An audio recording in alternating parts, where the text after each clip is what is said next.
Yes, I see people signing in already, standing at 30.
Hi everyone, it's already 10 o'clock, but we will wait just maybe a couple of minutes more while people start to come in.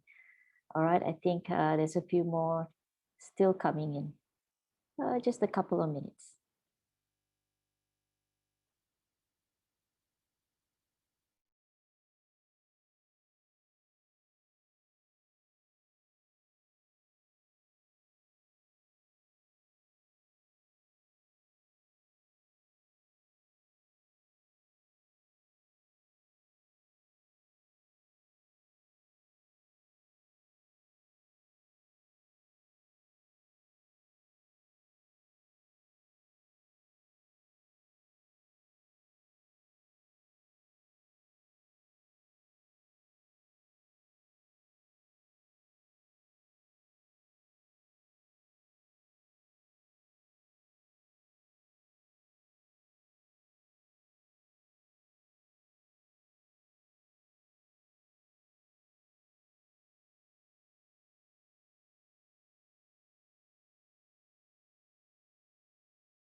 All right, so we will start now. There's still a lot of people coming in, but that's okay. We will start with the prelims and some of the introductions while the rest are trickling in. Hi, everyone. A very good morning. Welcome to this webinar by the Sarawak Business Federation. This is the second webinar of the series, and the topic for today is exporting Sarawak food products to Singapore, what you need to know. So if you have any questions, just keep them in mind. Later on, I'll tell you how to put your questions on, right? A very good morning, Yang Berbahagia Dato' Abang Haji Abdul Karim Bintun Abang Haji Openg, President of the Sarawak Business Federation, Madam Gracie Jiki, Secretary General of the Sarawak Business Federation, and also one of our moderators for today, Mr. Chiu Chang Guan, Chief Executive Officer of Sarawak Trade and Tourism Office Singapore, or STATOS, also one of our moderators for today. Distinguished speakers, as you can see on the screen here, our respected media attending via Facebook or Zoom, and all our guests on Zoom and on Facebook. Welcome. My name is Mona Abdul Manap. I will be your host for today. Again, the topic, in case you missed it, is exporting Sarawak food products to Singapore, what you need to know. All you need to know will be here today. Okay, so this is the second edition of the quarterly webinar series by SBF, or Sarawak Business Federation. And if you haven't done so, please follow their Facebook page so that you will know when the next upcoming webinar will be. So there'll be announcements on those. All right, and for those of you on Zoom, you may type your question. If you look at the bottom of your screen, either on your phone or on your iPad or your PC, there'll be the Q&A function. So type your questions there. You can also type on the chat box, but it might be drowned by the chat. So if you can, just type it on the Q&A option. If you are on Facebook, just type your questions on the chat box and we'll be picking it up from there. So the questions will be handled at the end, but just keep them coming because then we will sort out which one we will handle first and second and so on. Okay. We will begin the morning with a very special launch of STATOS guidebook. So they just launched the guidebook by the Right Honorable Datuk Patinggi Abang Haji Abdul Rahman bin Zohari Bintun Datuk Abang Haji Openg, Chief Minister of Sarawak. We were very privileged to have our beloved Chief Minister to launch the book, albeit virtually, I would say. So let's witness this interesting launch event. Right. Jessica, go ahead and do the video.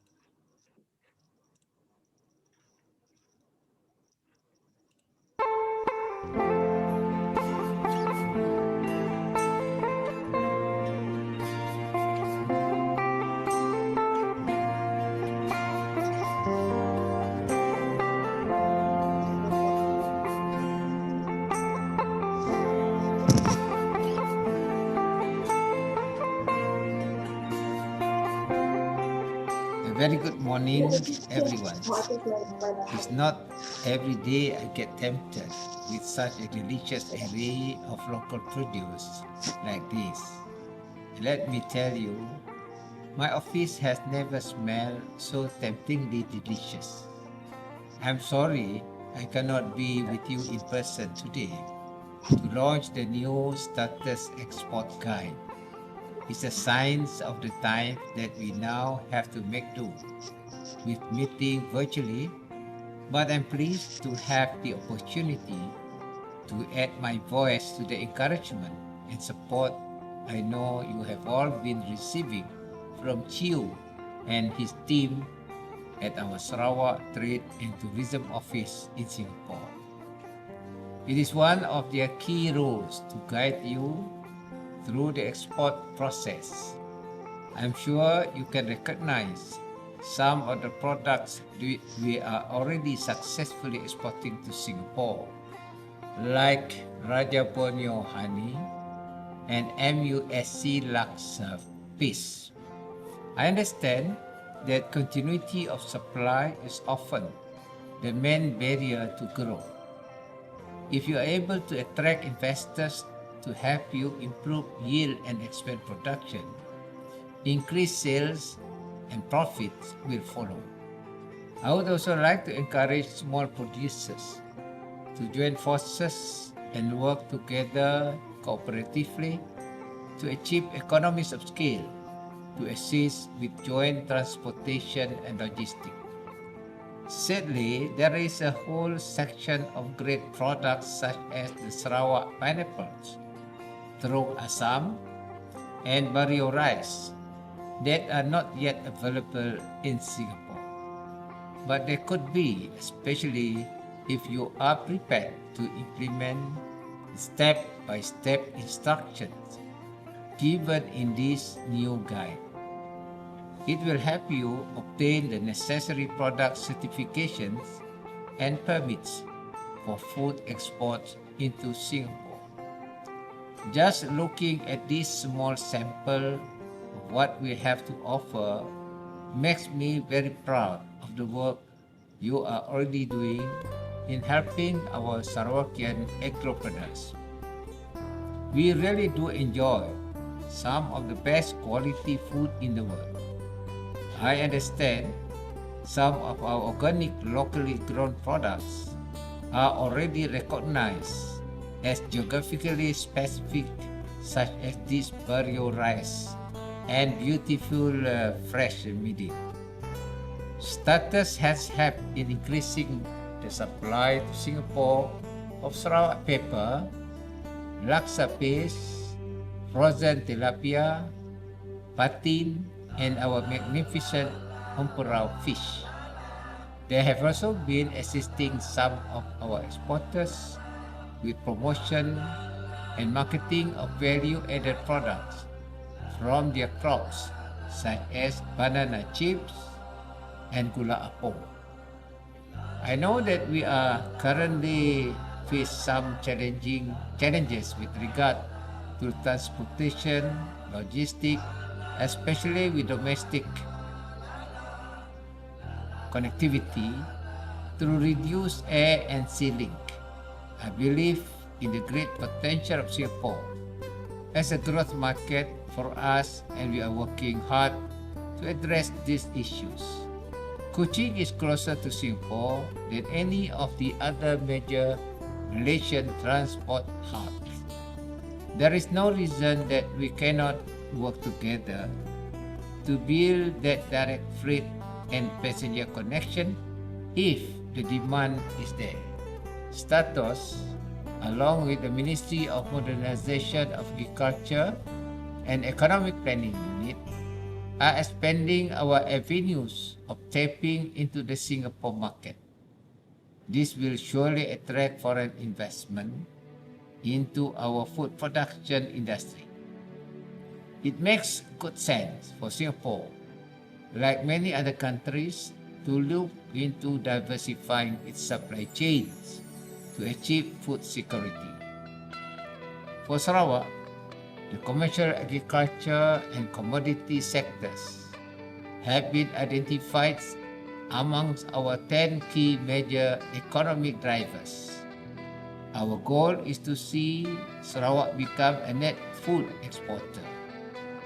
To achieve this will require each and every one of you to look into ways to modernize your operation, to adapt and invest in new technology, and to actively look for new commercial opportunities.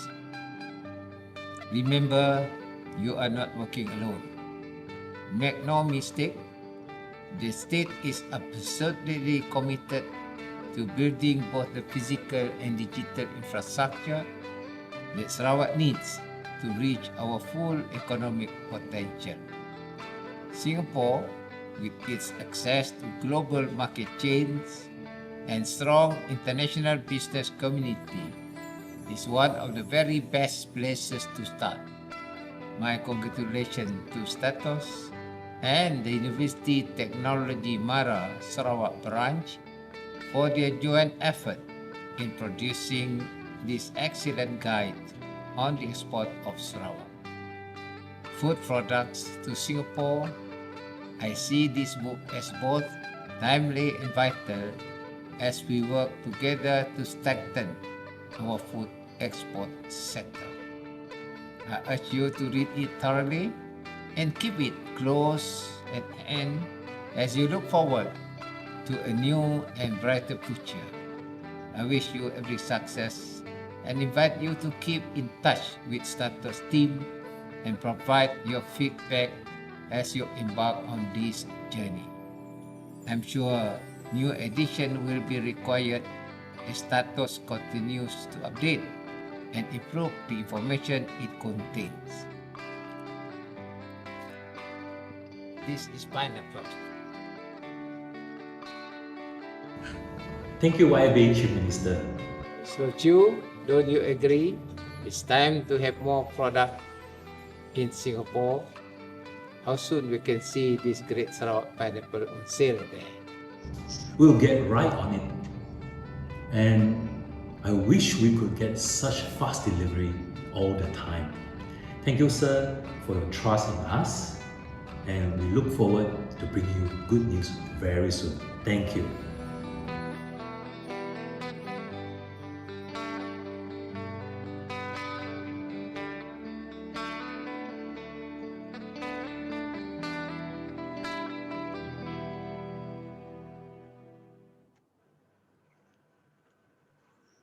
Wow, that's a very unique launch that we had there. Thank you, Yang Amat Berhormat Chief Minister, for launching the book.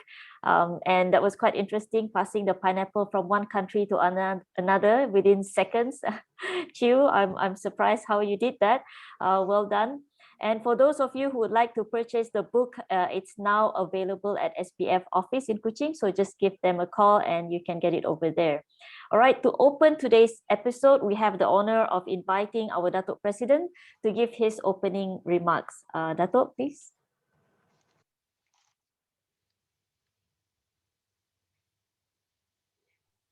And very good morning to you all, as well as greetings from the Sarawak Business Federation. In this second installment of our SBF webinar series, we bring members a topic that is popular with local businesses, particularly exporters, that is exporting Sarawak food products to Singapore and what you need to know. And with us here this morning is STATOS and its CEO, Mr. Chu Chang Guan, who made all this possible. As most are already aware, STATOS is an initiative by the state government of Sarawak to develop new trade, investment, tourism linkages between Singapore and Sarawak. We especially appreciate the collaboration between SBF and STATOS and in this event, and happy to see so much interest from members. We hope that this can generate greater export for Sarawak, helping our farmers and producers, and in turn motivate even more fellow Sarawakians to make genuine effort in ensuring their products are export ready. STATOS is also the hub of communication between exporters and importers from Sarawak and business communities in Singapore. And where Singapore is just a hub, export can actually go beyond Singapore. With this, we are hopeful that with its presence and assistance, Sarawak economy can be given a boost. On behalf of the organizer, in particular SBF, I would like to welcome and thank members and participants of this webinar, especially the panelists and our members and participants, especially the panelists and our members who are exporters or aspiring exporters to Singapore. And I hope that all will find this program to be meaningful and informative. Happy session. Thank you very much. Hold on, I'm muted. Thank you, Dato'. All right, Yeah, so, yep. Right now, I will hand over the virtual mic to our moderators. We've got Madam Gracie and also Mr. Chew himself. All right, so I'm handing over to you guys. The floor is yours. Go ahead. Good morning. Thank you, Mona. Good morning, everyone. And thank you for joining us today for this very special event. I'm Chu, I'm from STATOS. I'm very delighted to be your moderator today and with my partner, Madam Gracie Geki. And together we will explore the great opportunities for exporting our food products to Singapore. First of all, on behalf of STATOS and our board of directors and members, we would like to thank Chief Minister of Sarawak for taking his time to launch our STATOS guidebook, and also to thank our Datuk Abang Karim, President of Sarawak Business Federation, for your time and for his hardworking team from SBF for supporting this special webinar. I've been very fortunate to have lived and worked in Singapore for the past 20 months. And one thing for sure, Sarawak has a lot of good food and unique products that we can't find in Singapore. And for example, I miss a lot buah terap. I hope I can get buah terap here. And in terms of food also, what Singapore knows about Sarawak basically are our pepper, our pineapple, Sarawak colony fish like emperau and patin. I'm sure that today's event will inspire us, inspire you to be the next exporter to Singapore. Here you see what we have in store for you. The format today, I think, have been mentioned by Mona. Let me quickly introduce our speakers today. First, we have Mr. Kenny Lau from STATOS. Second, we have Mr. Zamzuri Muhammad from our Matre office in Sarawak. Next is Mr. David Chia, representing the Sarawak Forwarding Agencies Association, SFAA. Number 4, Ms. Helen Ng from Singapore Food Agency, SFA. Last but not least, Ms. Angela Tiong, one of the Singapore importer that's in Singapore. So that is the whole panelists, speakers that we have. Madam. Thank you, Mr. Chiu. A very good morning, everyone out there listening and watching into our second webinar. And my name is Gracie. I'm the Deputy Secretary General of Sarawak Business Federation, SBF for short. And I'm very happy here today to be with Mr. Chiu. He's in Singapore. I'm in Sarawak. Hi, Mr. Chiu. Pleasure to be working alongside with you. It's really been a very interesting subject for me. As you know, all these webinars happening, so many things happening here. And I think this is extremely exciting and refreshing for our entrepreneurs in Sarawak to know more about what they can do and how they can export to Singapore, right? Definitely. Yeah, I'm sure today it will ease a lot of worries and some uncertainties for our Sarawak entrepreneurs, exporters, in how they can look to exporting. I think we have all the experts here today. We have all these people who will tell us. I think no problem after this. So I'm going to be very, very looking forward, really happy and excited to see all our visitors. Me too. Me too.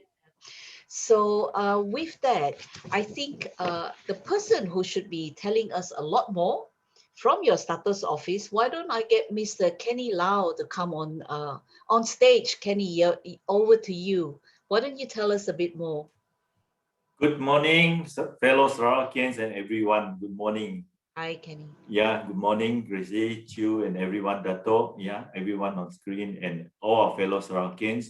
We gather here today basically to share about, among other things, on the topic of bright opportunities to Singapore market. And that is, I must say, and that is exactly why STATOS has set up its office in Singapore back in 2019. And we are here basically to help create linkages between Sarawak, especially our SMEs, potential and new exporters, with the Singapore marketplace and beyond. But why beyond? Singapore is an international marketplace with the existence of foreign buyers. We are working also very closely with agencies like Singapore Business Federation, Ministry of Trade and Industry, Enterprise Singapore, Singapore Food Manufacturer Association, Singapore Manufacturing Federation, Singapore Furniture Industry Council, and other trade associations. Many of these agencies, as you know, are well connected to regional markets. We have some successes, as you know, in exporting products like bird's nest, pepper, fish, frozen prawns, honey, laksa paste, beverages, and recently gula apong. And I understand our Highland rice is akan datang. Let me give you a snapshot. Singapore is today poised to play a key role in China's economy. Singapore is well positioned to serve as a gateway for Chinese investors to access ASEAN markets, which include Sarawak, Malaysia as a whole, and the opportunities are bright. For information, Chinese data shows that ASEAN became the largest trading partner last year during the year of COVID. Through Singapore, you definitely have the opportunities to grow into China and the region, provided you have excellent products and produce. The opportunities are there, and they are for you, my fellow Sarawakians, to quickly explore. As you know today, global warming and pandemics, just like the ongoing COVID-19, have triggered all nations to look even harder on the issues of food security and supply chain. The latest incident, as you know, we saw Ever Given and Evergreen's container vessel stuck in the Suez Canal, created traffic diversions, delays, cost implication and losses has more than exemplified the need for importing countries, including Singapore, to diversify its sources of supplies. Has this created opportunities for Sarawak? Perhaps in some ways, yes. Looking at Sarawak, and whenever I have the chance to share, just like today, I cannot stop saying that Sarawak can be an alternative source of food supply for Singapore. We have vast agricultural land, except that for now, many of our farms are maybe small, scattered across the state, and very much geared towards our domestic markets. But I'm quite certain that we are expanding and we can also consolidate for the purpose of export. You may wish to know there are existing assistance and incentive schemes under both Matrix, Mintrade, and also within STATOS, we have our promotion assistance scheme. We call it PASS, where you basically, if you do have good product and most importantly, must be ready for export, has product certification like MESTI, Halal, MyGate, HACCP, good packaging and proper labeling, STATOS will assist you in the product promotion in Singapore. To know more about STATOS or our PASS scheme, please go to our website, statos.com.sg. Now, let's look at this scenario. Singapore has only 200 hectares of land for land-based food farms, plus another 100 hectares for effective sea space for fish farming, etc., with a population of some 5.8 million, and this is expected to grow to some 6.5 million in the future. In contrast, Sarawak has some 1.2 million hectares, or about 6,000 times more agricultural land. It is quite obvious that the opportunities for growth in exports are bright and immense. Next, let me share something which you may or may not already know. Have you heard of Tamil Nadu? Perhaps not. It is the southernmost state of India, which is about 4.5 hours by flight to Singapore. Guess what?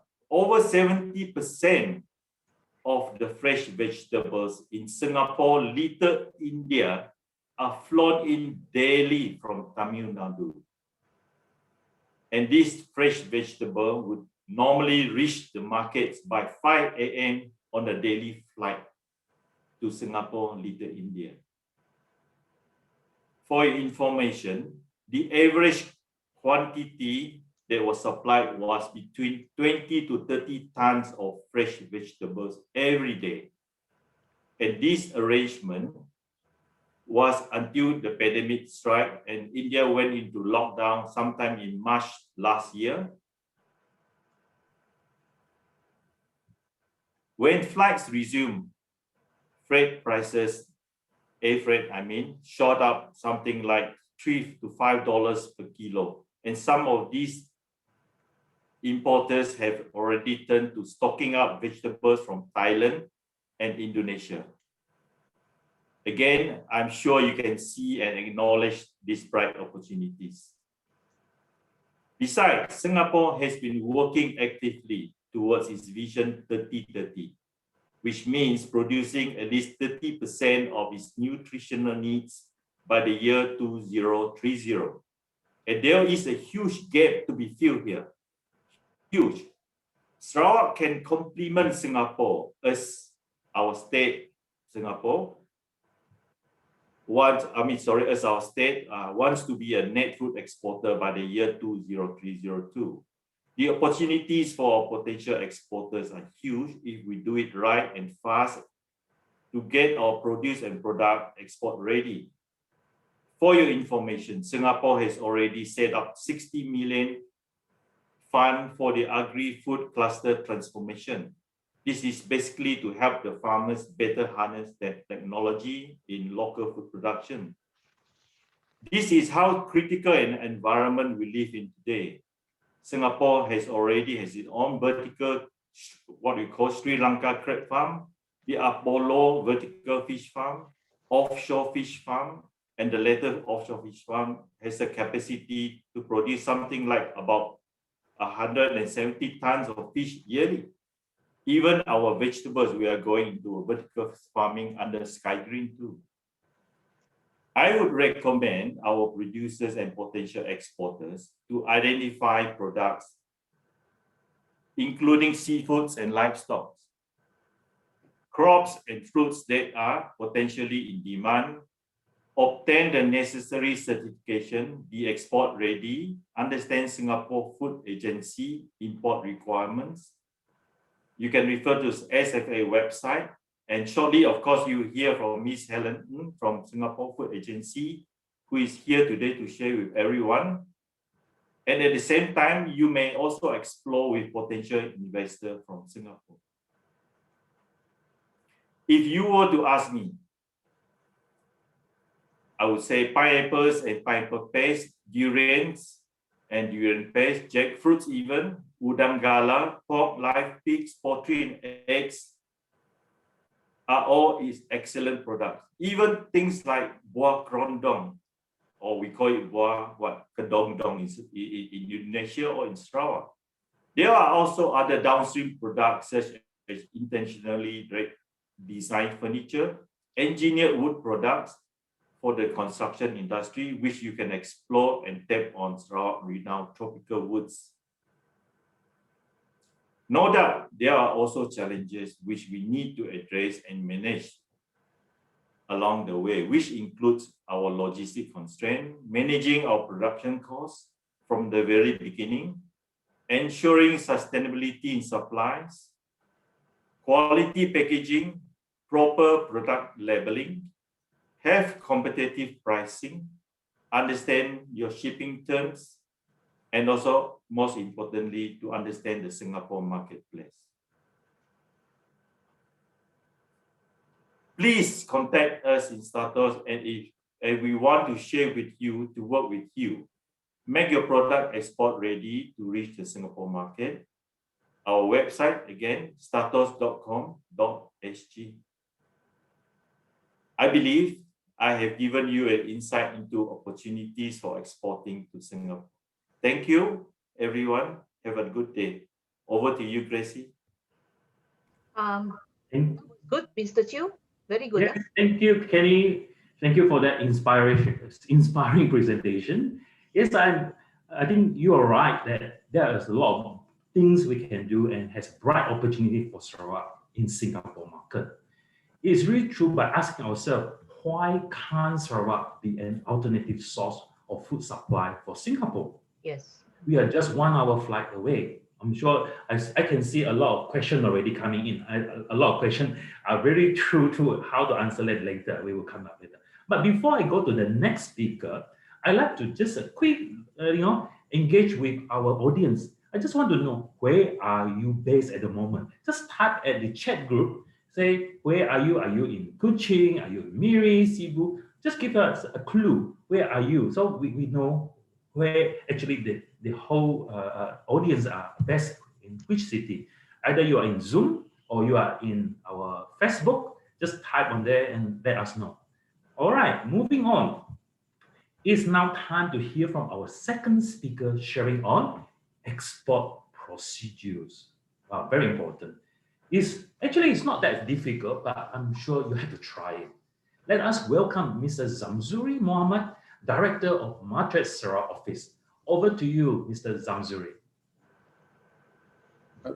Thank you, Mr. Chiu. Assalamualaikum. Good morning, everyone.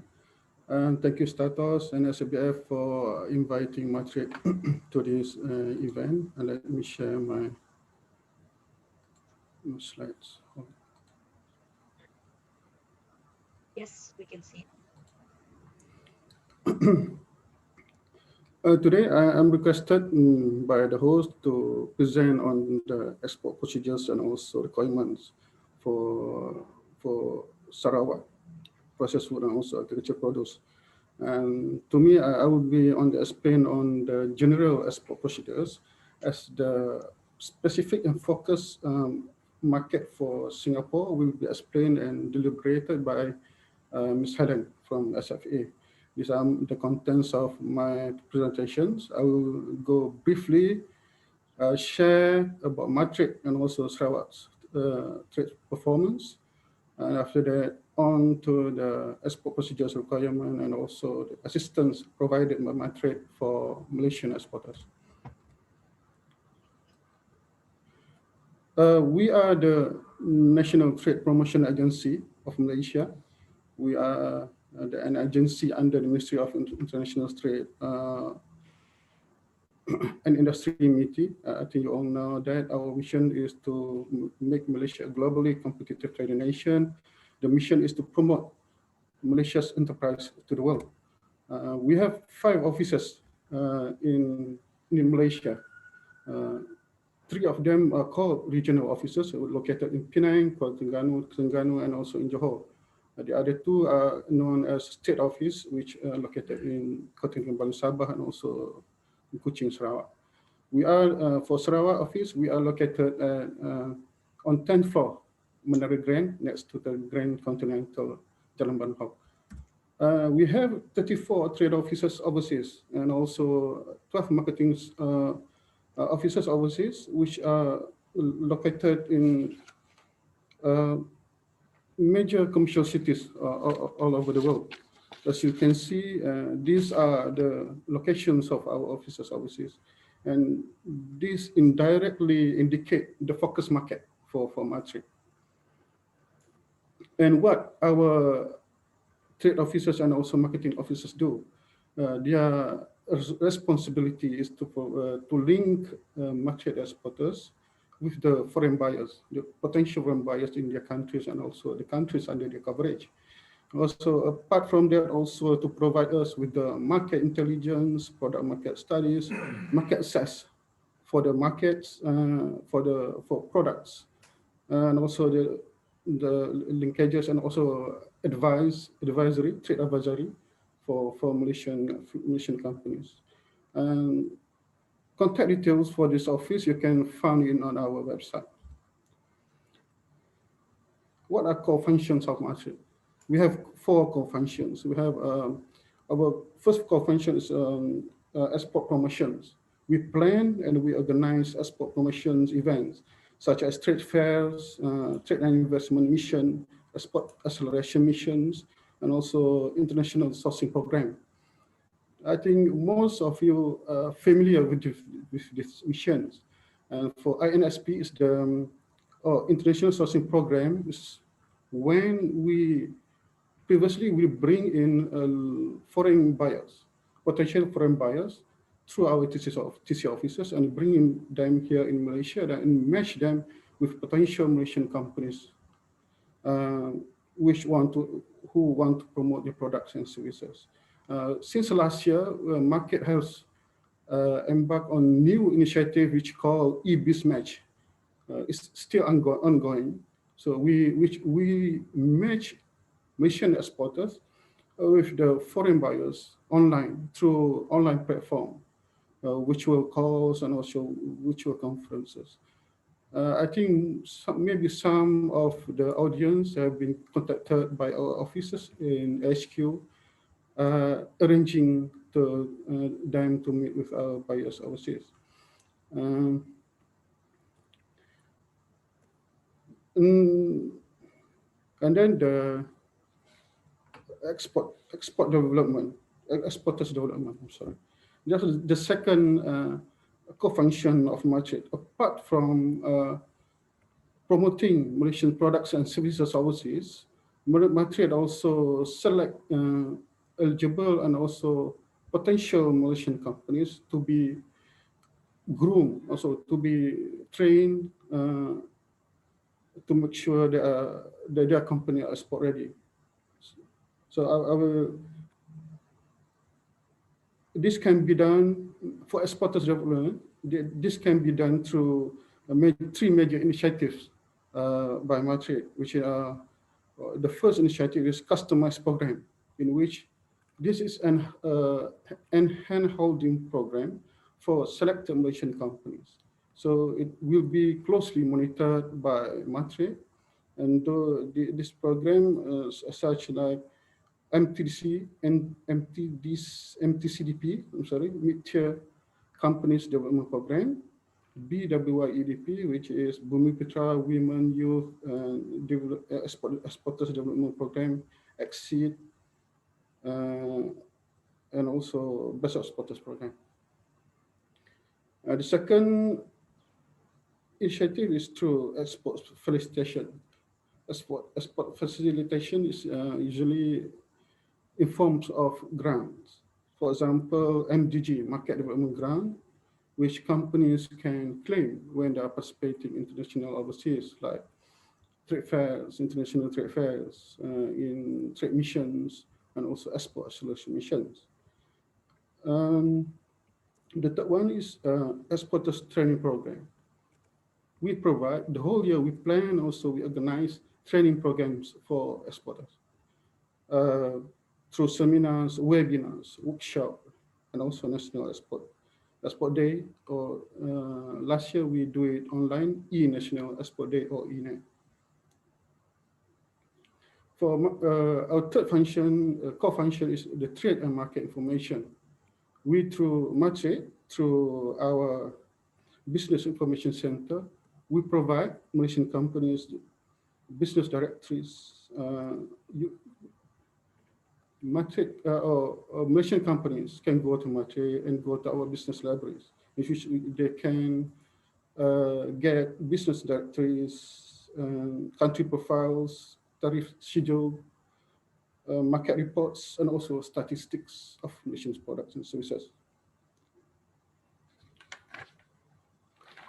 And also we have, for Malaysian companies that are registered in Matre, they are automatically can register for My Export. My Export is a web-based portal that provides vital information, trade information, and also market intelligence to those who registered as Matrix members. So I urge those who have yet to register with Matrix, please do so. It's free of charge. So you have any problem, then please reach out to me and to any of our officers for assistance. So we have Matric portal, our Matric website, www.matric.gov.my, which have been visited by 3.2 million visitors from 2015 until last year. And we recorded 28 million page views. So top 10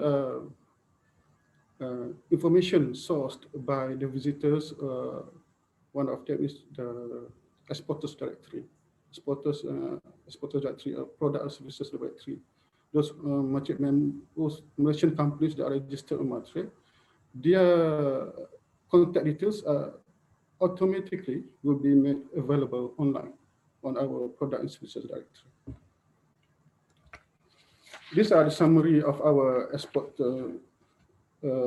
promotion program this year.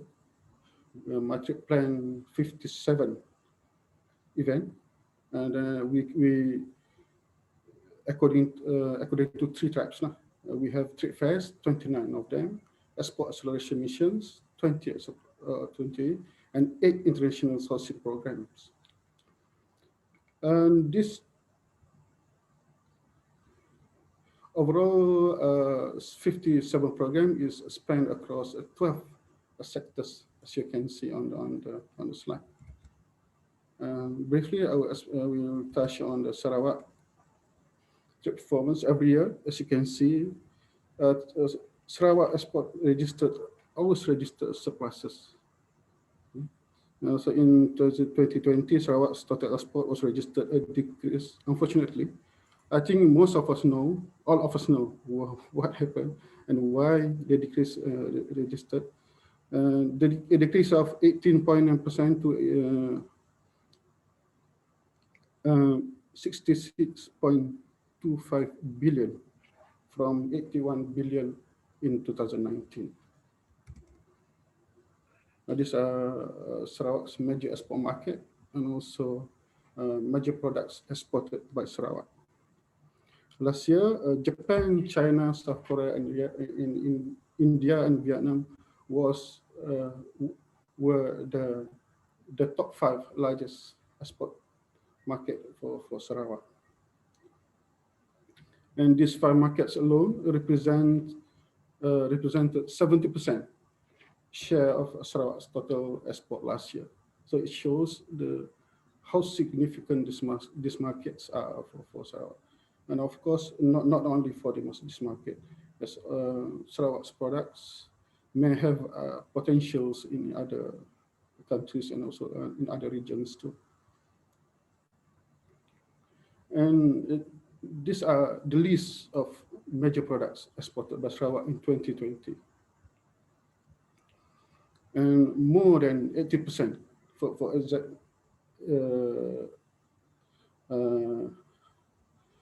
exactly 82.3% of Sarawak's total export last year, represented by only top 5%. Top 5 products, which you can see, of course, everyone can guess: LNG, palm oil, manufacturers of metal, which are floating decks and also boats, electrical and electronic products, and also crude petroleum. In that year, Sarawak exported a total of 145 million worth of processed food and 137.4 seafood products and 268.4 million other agricultures. Other agricultural products that are not categorized in other sectors. These 3 made up to a total of 551.4 million exports.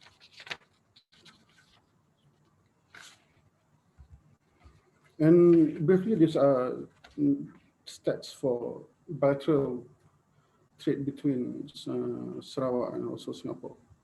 Last year, Sarawak exported 1 billion to Singapore, imported 0.98 billion, 980 million, and total trade was 1.98 billion. And as you can see, the green piece in the pie chart, this is the processed food. It's not big.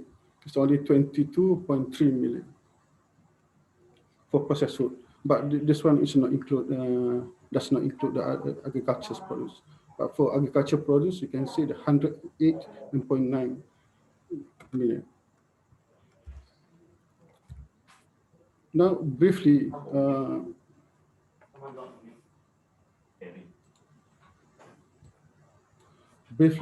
want to share with you what should you know and what should you take into consideration when you are planning for export.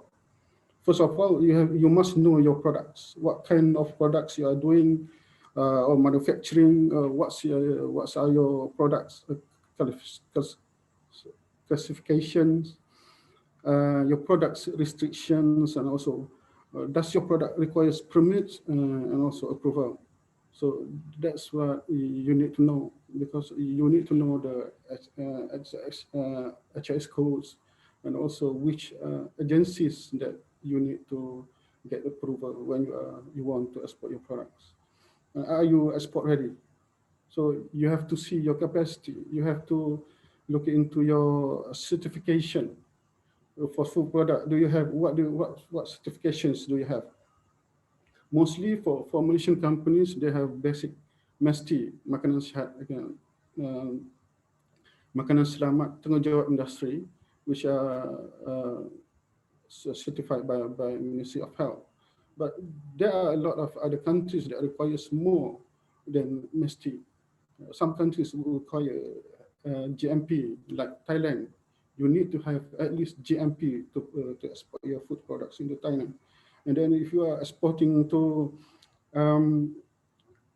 China, Australia, and also GCC countries, UAE, Saudi, Bahrain, Qatar, Kuwait, Oman, then you have to have a hazard analysis at critical control point. I know it costs a lot, but these are the certifications and also requirements that you have to fulfill when you want to export your product. So you have to check. You have to check whether you are ready to enter the market. You have to check which market you want to export, and also whether your products, your current situation or your current status of your companies and products will enable you to export to that market. Renegotiation, which means you have to factor in your logistics, the product registrations, your promotions, so that you have to factor in when you are negotiating with your importers. So product registration for all food products, for all countries, foreign food products, they must be registered with the country. So even if in Malaysia, if you are importing food and beverages products from overseas, you have to register the product. You have to get permit approval to import the product into this country before you can import it. So the same goes for other countries. When you are exporting your food products and beverages products, agricultural produce, you need to check whether the product registrations process. Some countries will require the registration of the factory. Some countries would require only the registration of the products. And for agricultural produce like fruits and like vegetables, like beef and poultry, there are market access for these products. You cannot simply export these products without market access. So market access for poultry and beef products are done and negotiated by DVS, and for fruits and vegetables are negotiated by DOA, Department of Agriculture.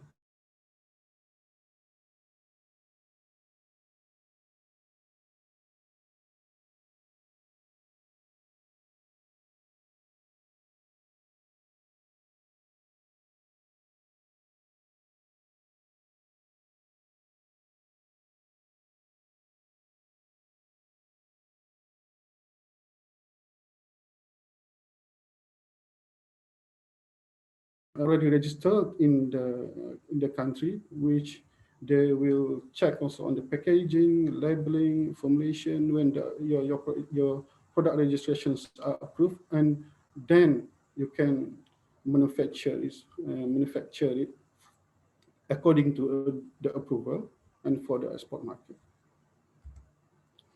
And these are the export requirements. These are more on the certificates and also permits that you need to get before you are exporting your product for processed foods and beverages.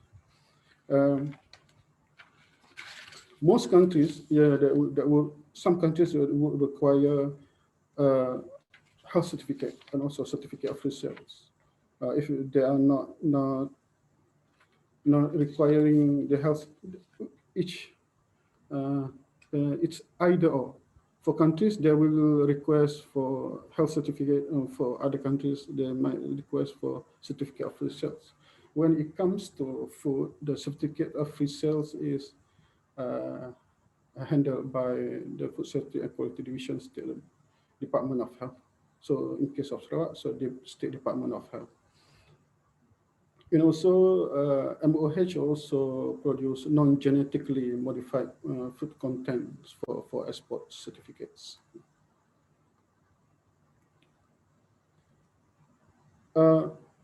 Countries that require health certificate, as I have explained before, like countries, GCC countries, Australia, also China.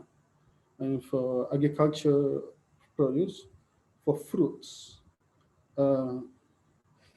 these are the products that will require market access. So you need to check with DOA first. So, but DOA, they produce a booklet or an information, and they made it available online, which you can download it. The information is called, the booklet is called Phytosanitary Requirements for Exportation of Horticultural Produce from Malaysia 2021. So you can download it, you can check what product you are doing and to which market you are exporting.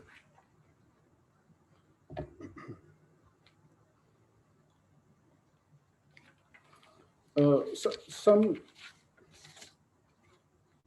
some countries, when you have already, excuse me, for some countries, when we already have the market access for fruits product, the export will require the agreed protocol that has been discussed between the DOA in Malaysia and also the target country. Also, some products would require treatment, and some product would not require treatment. For example, if you are exporting to Singapore, you do not have to get the phytosanitary certificate. But if you are exporting your fruit products to GCC, Hong Kong,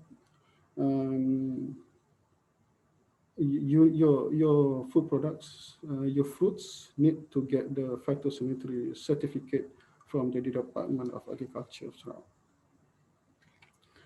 And for animal products, poultry and meat, the approval must be required from the Department of Veterinary Services Sarawak. And also the same goes for vegetable, for export permit as to phytosanitary certificate whenever required. The relevant authority agencies are Department of Agriculture Sarawak, Department of and also Ministry of Agriculture and Food Industry for certain cut plan.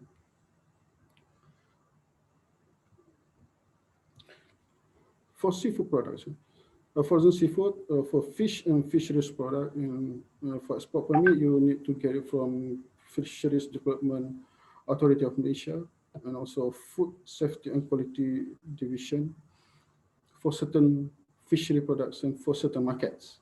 For example, this is because of Ministry of Health is tasked to handle the official control and also approval for export of fish and fishery products to certain markets. Like if you want to export your fishery product to EU, EU countries, you have to get the approval from Ministry of Health. For Vietnam, these are for seafood products. Vietnam, China, shrimp for USA, and for India and also Russia. A live seafood export permit you can get from the Department of Veterinary Services Sarawak. These are also including the certificate of health for animal and fish.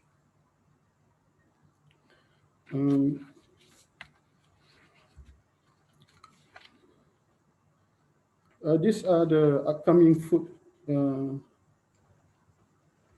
beverages related events that is planned by Matrix for the whole year. So as of today, this event is still ongoing. So I would like to invite all companies watching today to register yourself for MIHAS, INSP MIHAS 2021. It will be done online.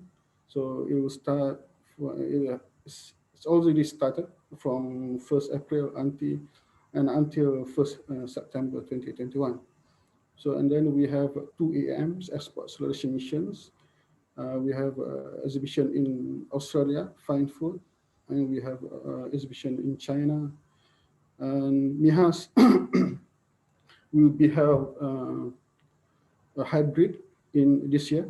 So there will be a physical exhibition and also virtual exhibition from 9 to 12 September. We'll be participating in Anuga in Tokyo, Export Acceleration Mission to Tokyo and Osaka. We'll be participating in Canton Fair and also Food Ingredient Europe. These details can be seen on our website. You can get this detail on our website with the contact details of the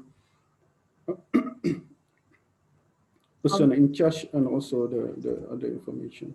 These are the international sourcing program. Yeah. And these are the sports assistance provided by Matrix. And then, first of all, e-trade. This program is to promote the adoption of e-commerce among Malaysian companies. And then we provide 25,000 for Malaysian companies. And the second one is market development grant, as I said before. And also the third one is services as for fund. This one is for services. For e-trade, this year, companies are eligible. Eligible companies are eligible to apply for 25,000. 5,000 for registration on any cross-border e-platform for 1 year subscription. Previously, it was for selected e-commerce platform only, but this year we give it to any e-commerce, cross-border e-commerce platform. So you. Zamzuri. Yes. I think probably there are a lot of things that they can ask questions later. Oh, okay. Okay then so briefly, market development program. So each companies, your ceiling is 300,000. So you can claim this for these promotions and activities. You can claim for physical events and also virtual events. And for more information, you can get these informations are made available on our website, but you can always reach out to us. These are the exporters development programs. And please be a Matrix member. And these are our contact details. Me and my colleague, Mr. Khairul Yusuf, we are located in Menarakan. I think that's all. Thank you very much for your time. Yeah. Good day.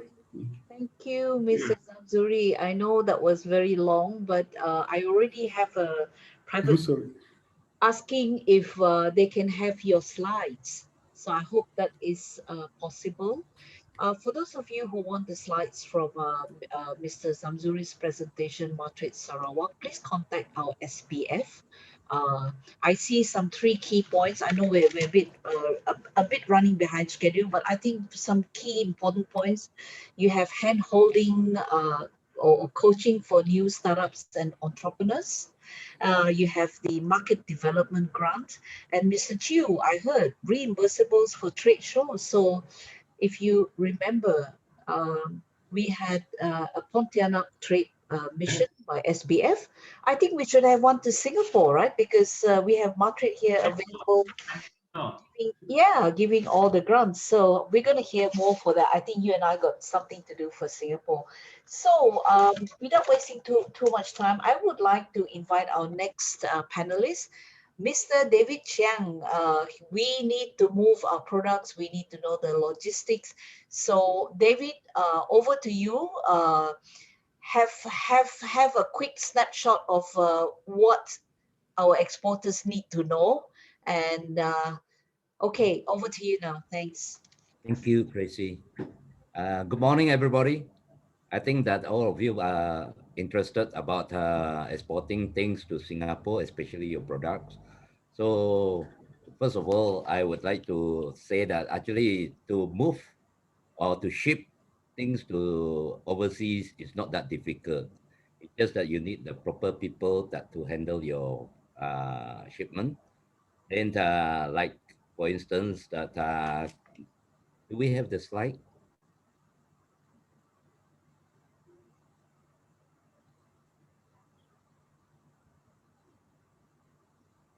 Yes, your slides are there. I'm David Cheng from Sarawak Forwarding Agency Association. I'm have been invited to come to just to brief you all how to export your products to overseas, especially in Singapore to Singapore. So first of all, is that if by air freight,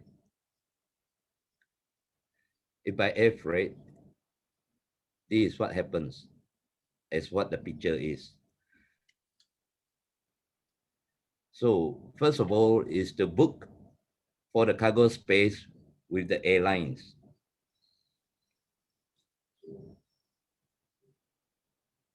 Can we move to the next slide? Book for the cargo space with the airlines.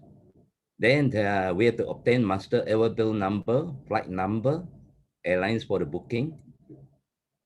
Of course, we need your commercial invoice, how you going to sell to your customers, as well as the packing list.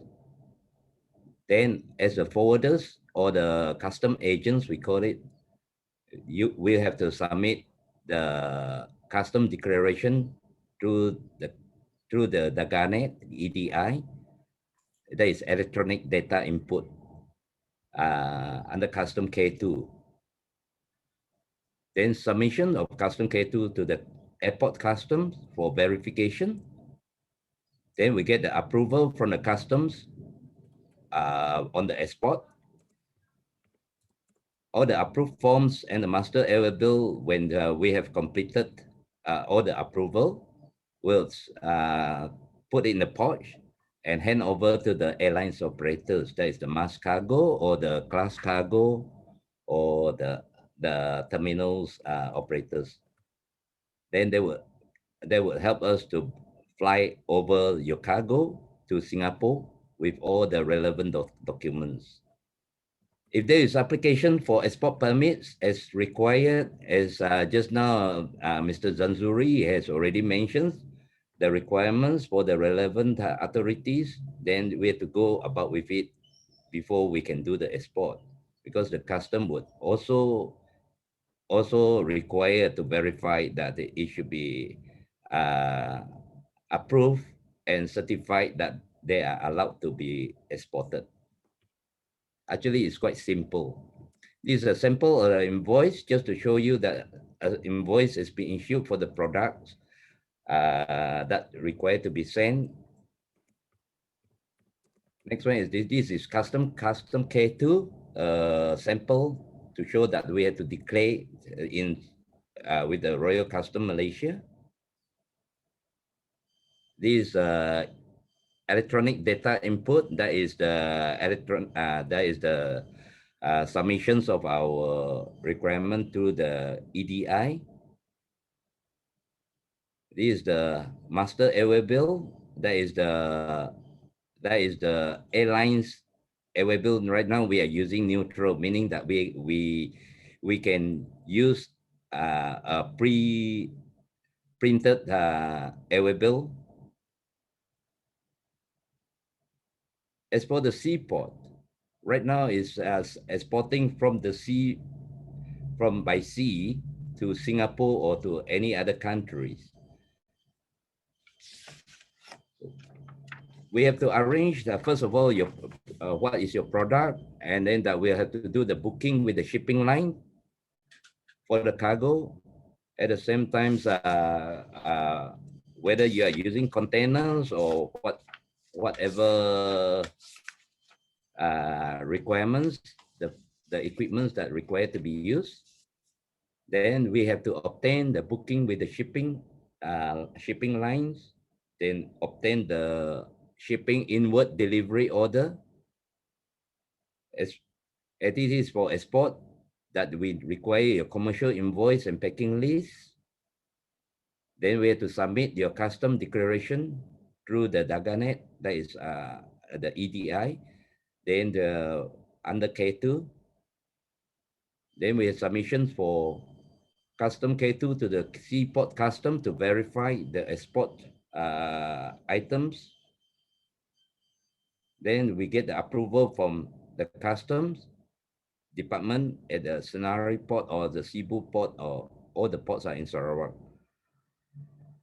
When all the approved forms has been approved, including the master bill of lading, we'll courier the document or by telex by courier service. Otherwise, we can instruct the shipping company to do the telex release or under surrender to their final agent in the destination. Example, Singapore, they will release to you without the original. Unless or otherwise, if you are under documentary credit or LC, that is through bank, then we have to send the original. As for the application of export permits from the government agencies or the OGA, we call it, the relevant authority, then it must be approved before the shipments will be submitted for the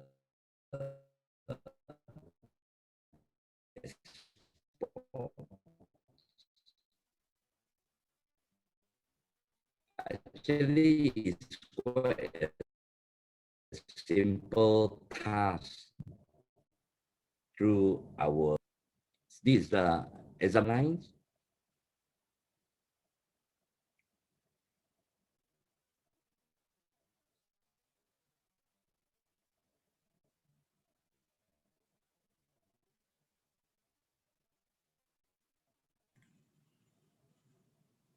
Next sample of it for the master bill of lading. That is where you do the exports. That's all about the forwarding part to export your products. Thank you very much. Oh, that is fast. Thanks, David. That is, I think you have given us the insight of the logistic requirements for exporting our food, or even I can see cars also, logistically for all the other materials as well. I mean, certainly this is very important part of component for our export chain. Yeah, I'm sure there are many more questions out there. I can see just now a lot of questions about logistic is already there for you. But wait until our Q&A session later. You will ask, you'll get some answers from David. Should you have any more questions, please key in the Q&A or at the chat room in the Facebook. Here, I'm so happy that we are going to represent you another different perspective of exporting of food to Singapore. look at what Singapore government are looking for when they are receiving some export material from overseas to Singapore, and no play one. Yeah. Well, Miss Helen from our Singapore Food Agencies will be our next speaker. She's going to tell us what are the import regulations and product labeling requirements. Over to you, Helen.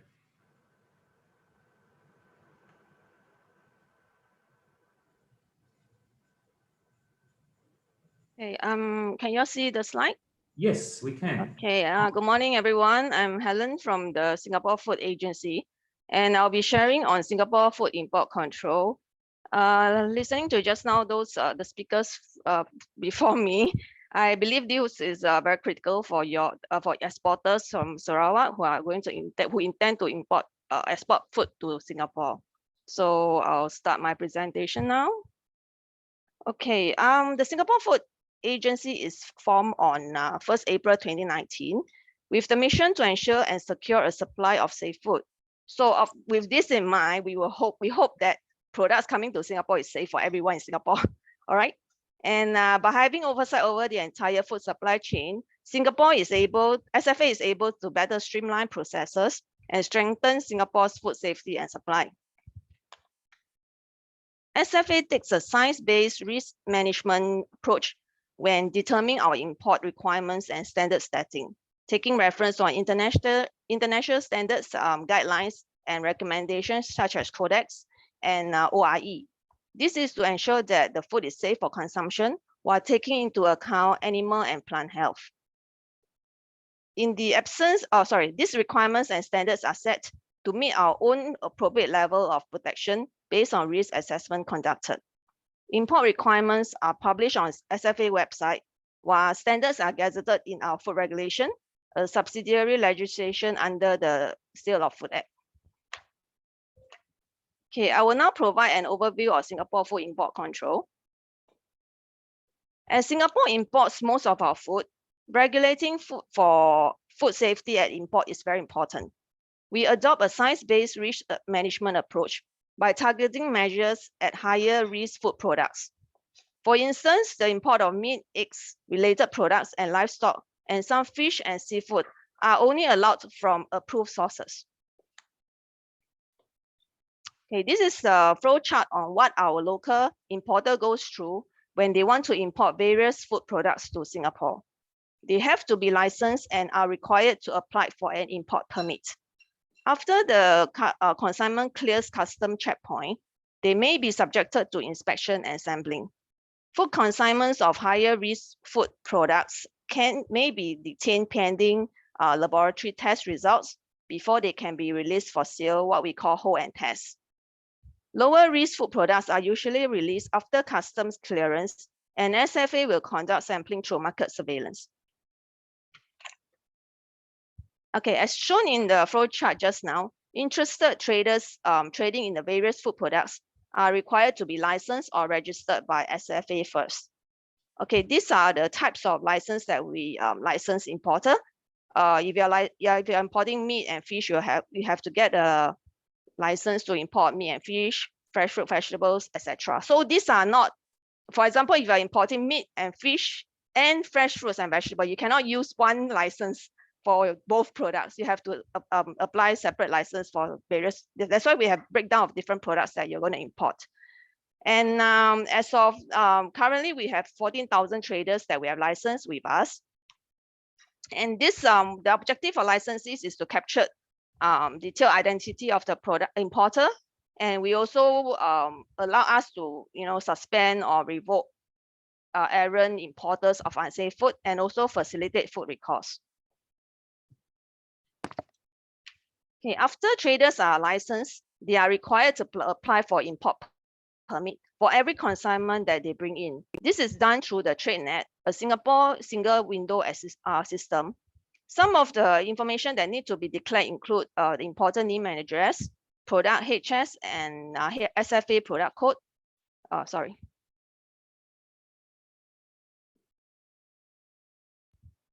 All right, yeah.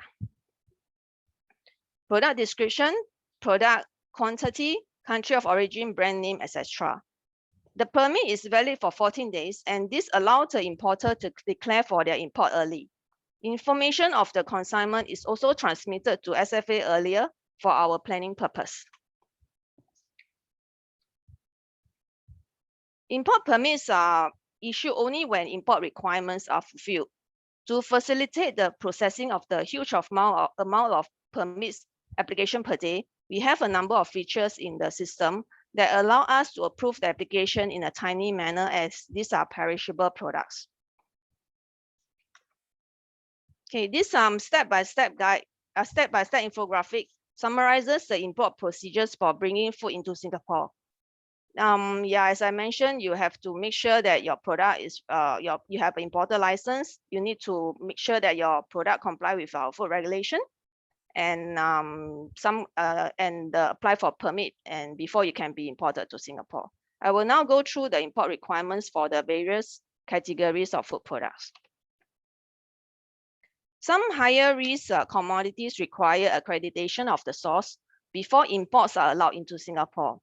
The commodities which require accreditation are live animals, which are meant for food, table eggs, meat, processed meat and eggs, and frog legs. Our accreditation process comprises 4 main steps. The first step involves country accreditation, where the country is assessed for freedom from animal disease of important trade and public health concern, example, foot and mouth disease, African swine fever, etc. Regulatory oversight to control and prevent introduction of animal diseases into the country. National microbiological and residue control program to ensure food safety. After the country has been evaluated to meet our conditions, the individual exporting establishments such as the slaughterhouses and processing plants will be assessed for food safety and hygiene. In the case of farms, animal health and biosecurity measures will be assessed. SFA may also conduct an inspection to verify the system and processes prior to approval. Once import has been granted approval, SFA will liaise with the relevant competent authorities on health certification and import conditions. Import may commence after the import conditions and health certificate format has been agreed between SFA and the respective competent authority. So this whole accreditation process will take about a few months, like 3 months or more, depending on the complete submission of the, upon submission of the complete information required by that SFA required from the establishment. Okay, for importing of meat and meat products, is only allowed from approved sources, and accreditation of source is required. Consignments must be accompanied by health certificate issued by the veterinary authority of the exporting country, and the product must be shipped direct from the exporting nation, such as third country may have a different disease status as the country that we have approved. Okay, for processed food products containing less than 5% meat, we have less stringent requirement. The exporting establishment need not be accredited, but product must be approved by SFA. Every consignment must be accompanied with a manufacturer's declaration certifying the species of meat, source of meat, and that the product is processed in a hygienic manner. The manufacturer declaration need to be endorsed by the competent authority of the exporting country. And the imported consignment may be inspected and sampled for laboratory examination before sale. We also have labeling requirements for meat products, and as you can see, these are the labeling information that are required on all the meat products. And this is to facilitate tracing and recall should there be any food safety concern. The import of table eggs is similar to meat products. Import is allowed only from approved sources. The source farm will need to be accredited. Consignment must be accompanied by health certificate issued by the veterinary authority of the exporting nation.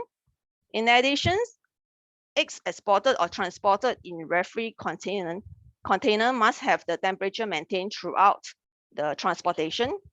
For labeling, we require each individual egg to be labeled with the producing farm code, with approved food dye applied with an inkjet equipment. When the consignments of imported table eggs arrive, they may be subjected to inspection and sampling. Okay, now I'll go to fish and seafood products. For fish and seafood products, import is allowed from any country except for chilled shark, raw oyster, chilled cockle meat, chilled cooked shrimp, chilled crab meat, and live oyster spat. These items are prohibited as they are subjected to high manual handling after processing and are consumed raw or partially cooked. For example, the oyster and cockle meat. These items are also not amenable to hold and test, and hence we cannot test to ensure food safety before they are released for sale. That's why they are not allowed to be imported to Singapore. Okay, for live oysters, import is allowed only from nations which meet requirements for national shellfish sanitation program. This is to ensure that the exporting country has a proper monitoring program for such product. The approved nations currently includes Australia, Canada, France, Ireland, Netherlands, New Zealand, UK, USA, and Japan. For Japan, it's a mere prefecture. When applying for import permits, similarly, high-risk seafood products need to be accompanied with a health certificate. In addition, product species listed under the Convention on International Trade in Endangered Species of Wild and Fauna and Flora, in short, CITES, must be accompanied by the CITES permit. Similar to meat products, fish consignment may be inspected and sampled for laboratory examination before sale. And the labeling requirement is also similar to meat and meat products for traceability purpose. Okay, now I'll come to fresh fruits and vegetables. For these products, they are allowed from all countries. No health certificate is required except for import from the South American tropics. Phytosanitary certificate is required to certify that the produce is free from South American leaf blight or sourced from SALB-free areas. So for import from Sarawak of fresh fruit and vegetables, the phytosanitary certificate is not allowed unless you bring in products, the vegetables or fresh fruit from the South American tropic countries. Then you may have to get a phytosanitary certificate from them. But I don't think so. You all have so much abundance in Sarawak. All right. And this is as because why we need this phytosanitary certificate is because of our agreement to keep the South American leaf blight out of the region with rubber plantation industries. Okay, similarly, there are also specific labeling requirements, and consignment may be inspected and sampled for laboratory examination before the sale. Okay, now I'll come to for processed food. Processed food is allowed from all countries. However, certain high-risk items will need to be accompanied with supporting documents such as certificate of analysis or health certificate. When the consignments of imported processed food arrive, they may be subjected to inspection and sampling.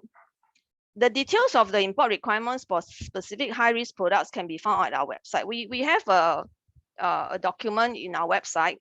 Later, I'll show you all the links that you can go to our website for information on import requirements. And we have this document that we list down all the import requirements for specific high-risk products. These are some of the example of high-risk items that require documents, health certificate, and laboratory test report because they are vulnerable. Because these are actually products that are vulnerable to the consumer group, such as for infant formula, and they are supplying to large consumer groups, example, bottled drinking mineral water, and they are ready-to-eat products. So these are some of the items that I have to show here on the high-risk items and what are the documents that are required before you bring in these products to Singapore. For labeling, there are also specific labeling requirements for processed food. In comparison to the primary produce that I mentioned just now, these are such as we also pay attention to unapproved or unsubstantiated claims on the labels of pre-packed food products, as this has an impact on the consumers. we have posted the list of food additives that are permitted under the food regulation on the SFA website. Okay, because some processed food, there are additives, which example, preservative, coloring. Yeah, these are some of the additives that are added on the processed food. So we have a list of those that are permitted on the processed food. And exporters have to check to make sure that these are the processed food that they bring in contain permitted food additive. If not, because as I keep mentioning, inspection and sampling will be required. So if let's say we test for certain processed food and they don't comply, then we will not allow the import of these products to Singapore. Okay, what happens if you come across an additive which is not listed in the list? That means the additive is not permitted for use in Singapore, and the manufacturer can actually submit an application to SFA to request for evaluation of the additive. And this slide shows the relevant information that is required for evaluation of use of new additive in Singapore. Okay, once we conclude an evaluation of a food additive and the outcome is positive, we will include provisions for its use in the food regulation. This is a legal process of amending the food regulation, and it involves legal drafting by the Attorney General's Chambers, public consultation, and WTO notification and minister's approval before gazetteer and implementation. Okay, I'll show you what our Sale of Food Act covers.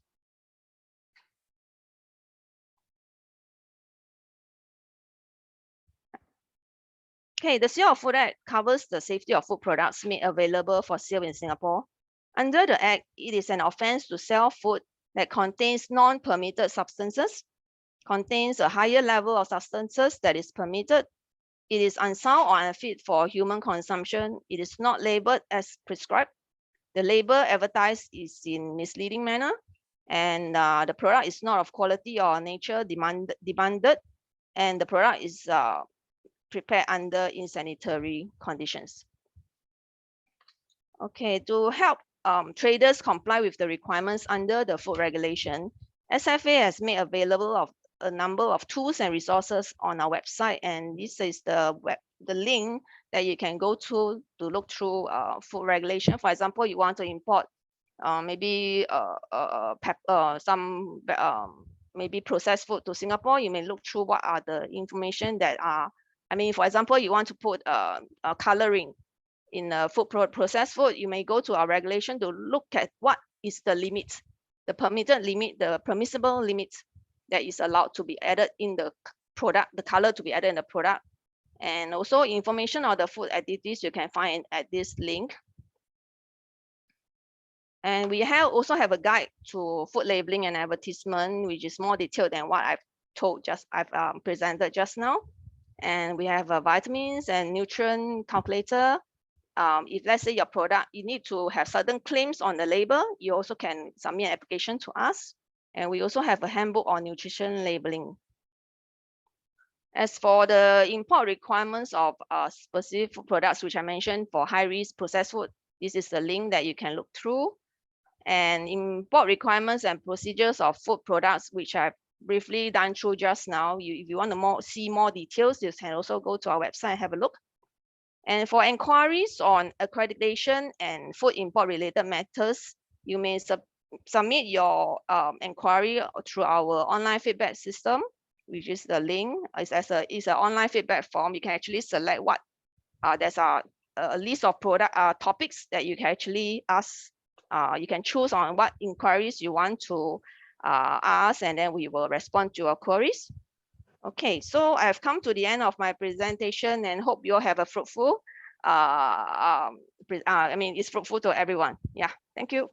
Thank you, Helen. There you go, guys. You know, everything that you're uncertain of, unsure, I think it's all in there. And can I confirm that with you, Mr. Chew, these information will be in your guidebook as well? Yes, Yes. So most of the information are in the guidebook. Yes. And of course, the slide, everything later, I think all the audience can fill out the form, then whichever presentation they are required, they will send to them. I'm having private messages asking for. Gracie, I think the SFA information, we do provide the link to SFA. All right. Yeah. Thank you. That was really great, Helen. I think, my God, I'm learning. I think I can be an exporter now. So last but not least, we're going to have our very own Angela. You know what's needed to export. You know the permits. Now you hear from Singapore what they want, what they don't want. Let's hear from Angela, anak Sarawak. She's in Singapore, Angela Tiong. She's going to talk to you about challenges that you will, or she has seen or experienced, or that you will come across. So over to you, Angela. Thank you, Gracie, for the introduction. Hello, everyone. I'm Angela from Bountiful Harvest Private Limited. Okay, today I'm going to share the challenges I observe in importing goods from Sarawak. One of the biggest challenge lies in that I observe is market understanding and market matching. Sometimes as an importer, we see that there may be an opening in Singapore's market to introduce something new or innovative. More often though, it is through networking with existing manufacturers and exporters who will express that they have a product which they like to bring to Singapore but are unsure how to go about it. Very often, manufacturers also start off being very confident that their products are of good value and will do well in Singapore, but they may not have much knowledge of the existing market condition and demand here. The thing is, knowing the market of Singapore is highly important, and what sort of marketing and pricing strategy and position is crucial to success. So market research and survey is thus very important. Next, to also consider whether some marketing campaign is required to break into the market here. Then the question is, what is different in the product and what set the product apart? Honestly, in my experience, the make or break point in Singapore for many products coming out of Sarawak is very narrow. This is my honest feedback, and I will explain a bit more about the challenges I face. The takeaway for manufacturer and exporter from Sarawak is that existing mindset needs to be removed if you are keen to export, because you must be open to understand the export condition, market expectation, demand, and be realistic. Second challenge that I observe in importing goods from Sarawak is the cost. The market drives the cost. Singapore is a highly saturated and highly competitive market. My experience from interacting with local procurers is that the expected price level to give to local distributors is very low because of the existing competition from current suppliers who are already in the Singapore market. Sometimes I still get a shock. How is it even doable? Also, a very high chance is that the products are already in Singapore, well established, and with a bit of research, a benchmark price can be observed to understand the competition that I'm up against. There may be numerous variations of the product too. The selling price of the product is expected to be already packed and normalized to a price that most appeal to general consumers, to general consumer trending, unless it is a high value product. My next constant painful struggle is the cost of importing a product into Singapore.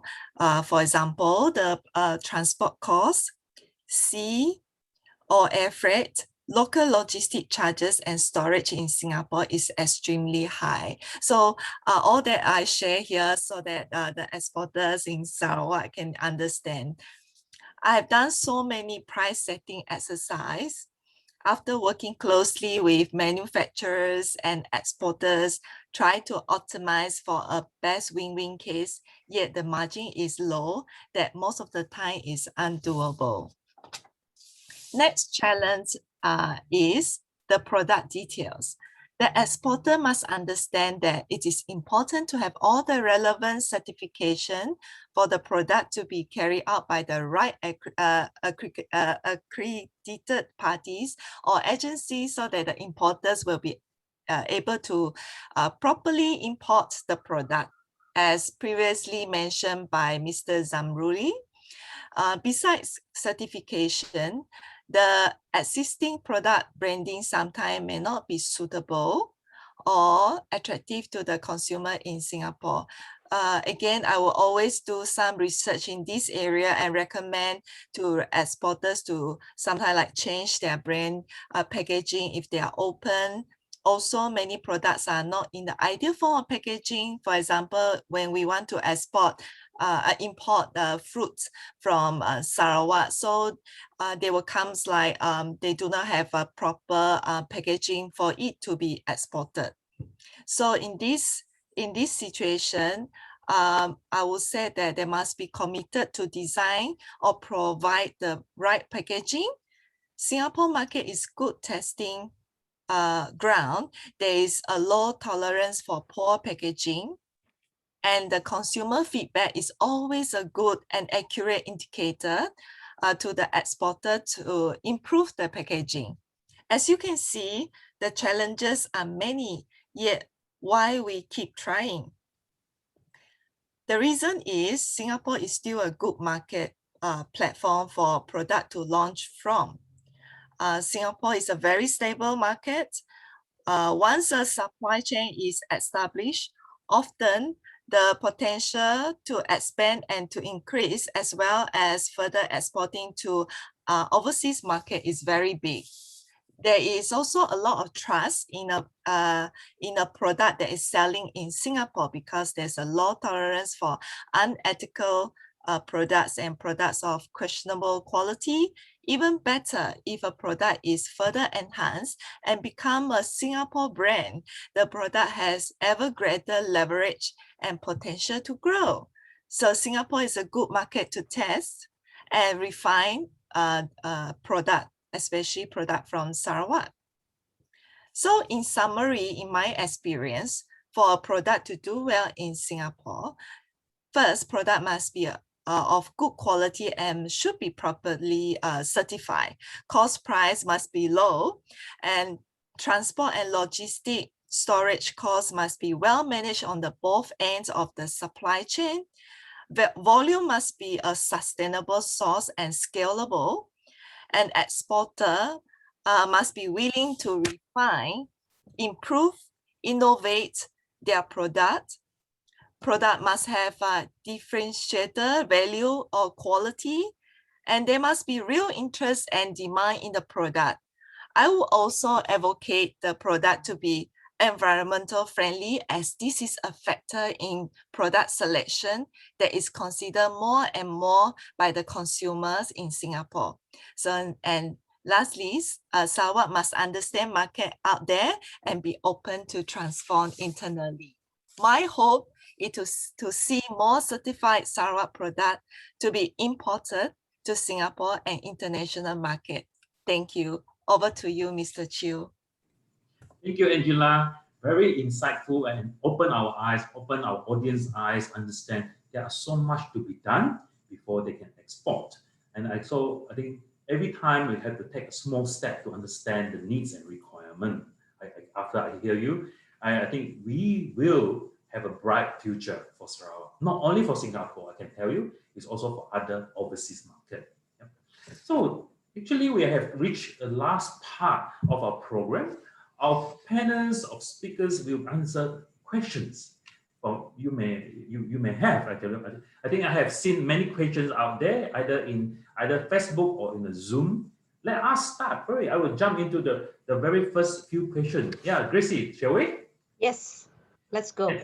Let's go. I know there are someone has answered, I think, in the chat group or in the Q&A, but we will still answer some of them, because some of them in watching through Facebook may not able to see. sound that.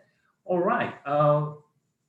So there is a person called Amy Rosley was asking, without going, of course you are in Sarawak, without going to Singapore, how can we introvert effectively find data to do research for the market? So Kenny, I think you have answered. I think that is very simple to answer, and in fact I've answered earlier on. Basically, for you, I think you would probably have to, first thing is get in touch with STATOS, and we try to understand what product you have, and then can understand better what are the details that you need. Yeah. Thank you, Kenny. Gracie, do you want to take over another one? Let me see, who have we got here? I'm trying to look up. I've seen so many questions. My gosh. Shall I just pick one? I have Siti Hawa Shakawi, sorry. We are manufacturer for frozen food, and one of our products is Rania Kalupis. Oh, okay, Kalupis pulut, glutinous rice. And the most challenging part, she says, of doing export business in Sarawak is the logistics. Any question about logistics today? Yeah. So David, here you go. It impacts the cost of the product. So sometimes I think logistics will cost more than the product itself, right? Yes. As compared to West Malaysia. So she's concerned. I'm going to group her few questions. She's concerned with the logistics. And she's also got good words to say for Matrade Hong Kong, Indonesia, Australia. Zamzuri, let your friends know.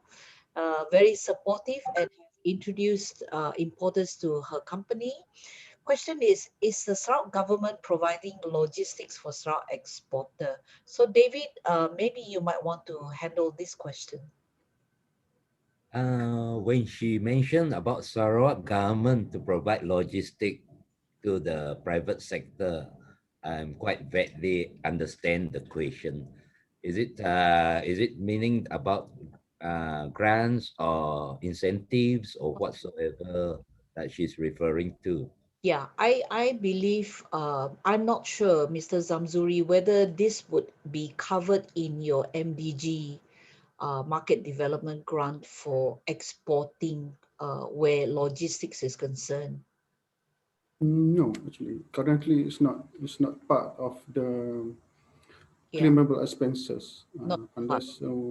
unless when they are participating in trade Yeah. fairs, then So MDG is very, very good for exporters in Sarawak if they want to attend any of the trade missions from Matrade or approved trade shows by Matrade. I remember when we, Sarawak Business Federation, had our trade show in Pontianak.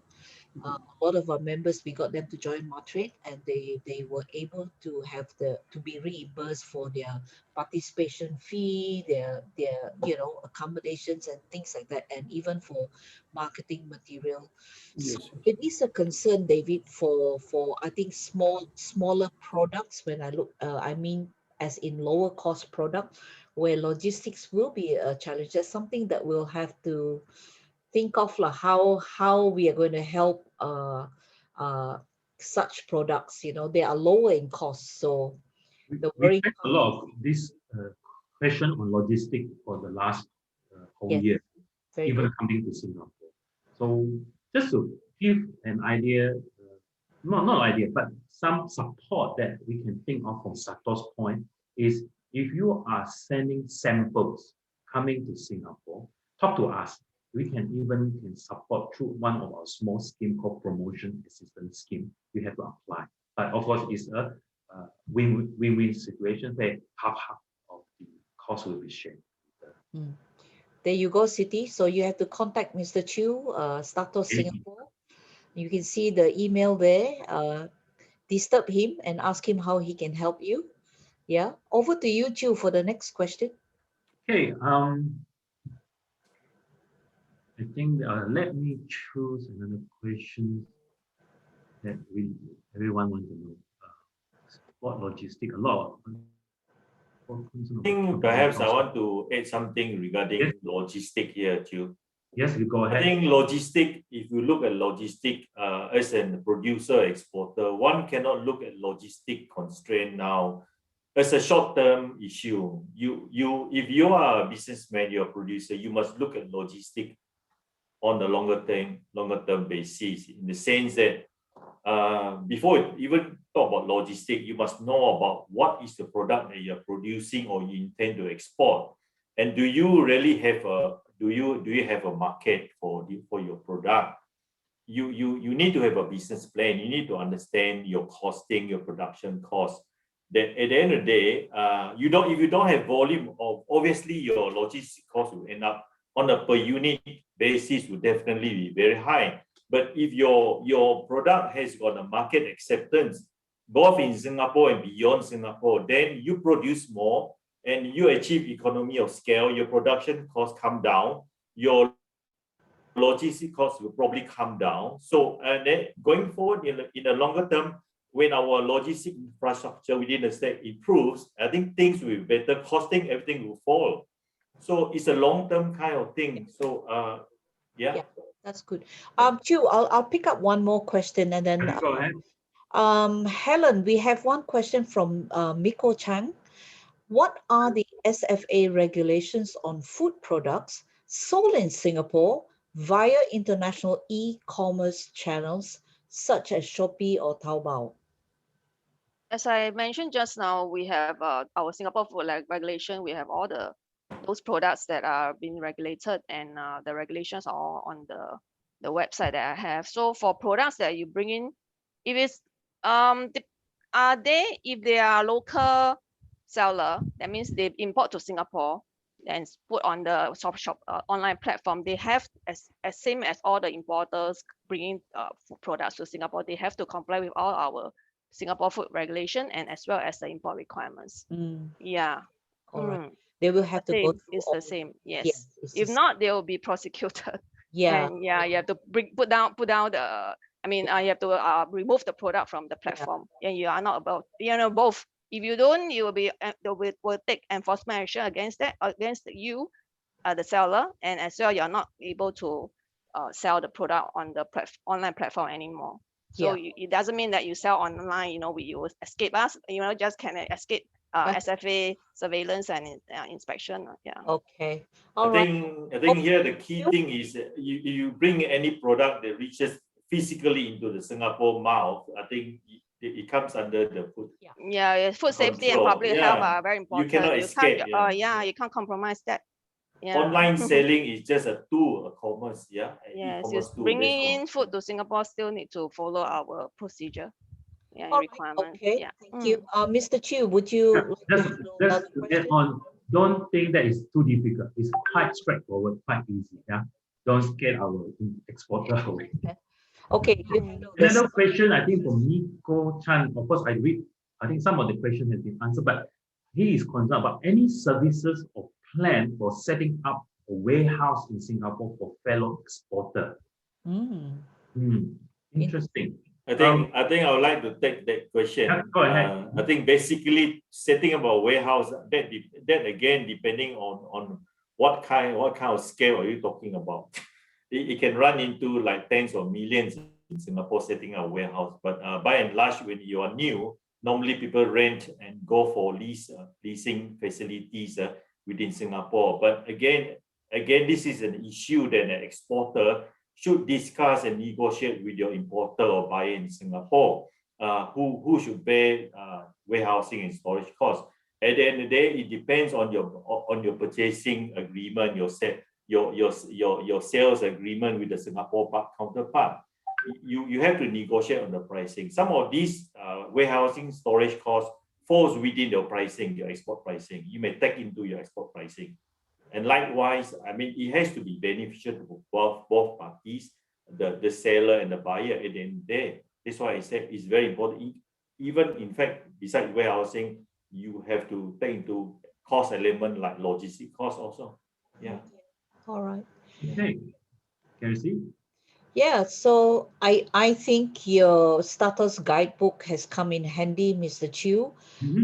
the status guidebook will answer, if not 100%, at least 80% of your concerns or your information seeking. And I think with the various of the other ministries like MANRED, MINTRED, Matret Sarawak, Department of DOA, Department of Agriculture, there's some concerns about frozen foods and all that. There are a lot of questions. For those that are not answered today, they'll be replied. We'll send the respective questions out. They'll be replied to you via email or on Facebook. I think your guidebook's going to be very fast selling. Whoever are looking for the guidebook, please Yeah. contact Sarawak Business Federation. They're on sale at the moment. It's 50 ringgit per copy. 50 ringgit. Yeah, that's to cover your cost, right? Yes, right. Okay. All right. So I think we'll have a lot of questions to go through today. Mr. Chiu, you and Kenny going to be very busy, and Carrie to go through. So there's a lot. We'll also help to go through from Sarawak Business Federation, and then try to email all the answers, queries as soon as we can. But like we said, I think this webinar has been extremely informative. Thank you so much to our panelists. Really, I think I learned a lot. So, so for those people out there, I'm receiving a lot of messages. Everybody's asking me almost the same question. Can we have the slides? So with the Gracie, how long? Can we take more questions, or we will answer them with? You could do another 2 questions. Do you want to do 2 more? I think, have we answered this for fruit and vegetable? Is it the need labeling? Yes. Helen, this is for Helen. Fruit and vegetable, do we need labeling, correct? Is Yeah, that I just now I did show on my slides. You need me, I flash through these products.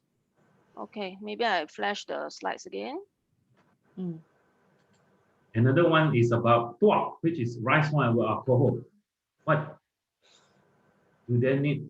What do they need requirement and policy?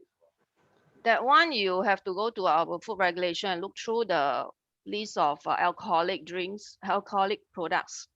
Yeah. For what are the requirements? Yes. Yes. Okay.